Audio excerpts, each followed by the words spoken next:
When they got access to the tools that the Patriot Act unlocked, it really transitioned, and this was under Director Mueller's control, to an intelligence agency instead of a criminal law enforcement agency.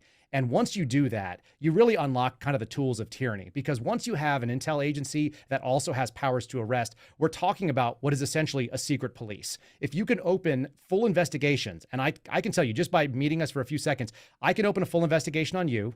I could open a full investigation on me, and neither of us have to be alleged to have done any crimes to get all your bank records, to get your phone calls, to find out who you're talking to pull all your social media, and to build a file on you at the FBI. And then they can look around and find out if there are any crimes. And if they are, they do what's called parallel construction, where they'll build a criminal case and then they'll just sort of justify their tools because they already know what's there, because they use some secret national security apparatus to be able to obtain it. I'm always fascinated by when people realize that the thing that they were doing wasn't what they thought it was. I think because of my own experience doing my dream job, being a news anchor, and being proud of a lot of the work, and still am proud of a lot of the work. But as I woke up to how bad it had gotten, I'm looking back now and thinking like, oh, that wasn't okay. And that other thing wasn't okay. And I didn't really realize how not okay that was until my eyes were open. So curious with experience. I mean, I still stand by that it's worse than ever in journalism, but there had been some problems along the way. It just got exceptionally worse starting, I think, in 2020. But as far as the FBI goes, do you think it's always had the same problems? It's gotten aggressively worse. Can you pinpoint when it just got completely corrupted? Any thoughts there? Yeah. So, like you say, the gradual awakening is something I experienced as well. In 2017, literally during my first year, I was at Trump's inauguration. I arrested what was probably an Antifa member for shining a laser up at the Park Police helicopter, which is a felony. And this happened during the inauguration of a president. And that should be a big deal. And they ended up dropping charges in Washington, D.C. That was kind of my first taste. Literally my first day in the field office, I participated in an arrest operation, and we engaged in what we'd call a probable cause arrest. We didn't have a warrant, but the guy was clearly in violation of the law for a felon in possession. And that guy never went to jail. He was arrested, taken in, processed, released, and was never prosecuted.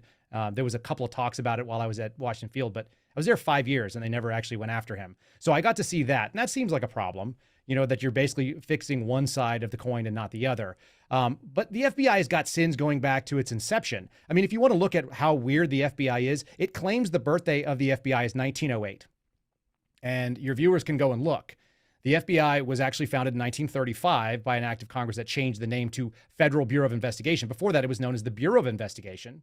And it wasn't the same agency. And FBI agents actually were armed in 1935 to go after gangsters and interstate crime. So it actually lies about its birthday. And you could just think about this. Imagine the men or women in your life that will lie about their birthday and some fundamental facts. You can kind of get really sketchy about it going all the way through. And it's engaged in constitutional violations forever. And you think that maybe it's over, but it went after what they called communists and the Red Scare. They were involved in that. It did the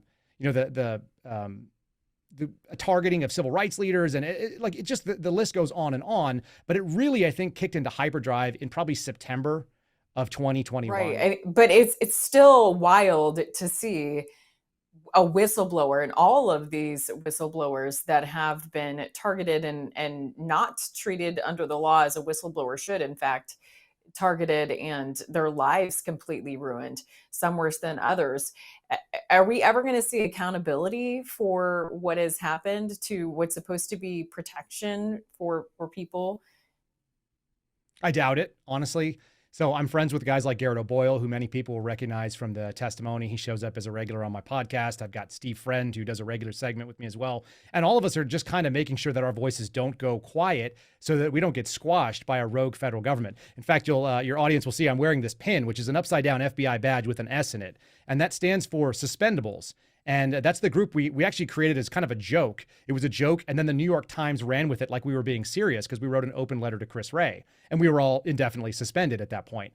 And what you see is that they've engaged in specifically illegal adverse employment actions, and yet when you read the law, which is 5 U.S.C. 2303, that's the FBI Whistleblower Protection Act, it doesn't actually specify what happens if you were to engage in those illegal activities. So there's no teeth to it. And all the people that have come after us, especially the most senior members of the FBI, they've been able to retire. They've got their pension, and they go on and they get lucrative jobs in either the information industrial complex, like a big tech company, or they go and they get a job with the military industrial complex, like the woman who specifically got rid of us, who signed all of our letters. It's the same lady. Her name is Jennifer Moore, and she was the former executive assistant director of human resources. She works for GE right now. She's at a defense contractor, I'm sure making big bucks as a security person. And it turns out that the police state, as it's been evolving, has always targeted people that were on the margins. It's just a question of who is that person.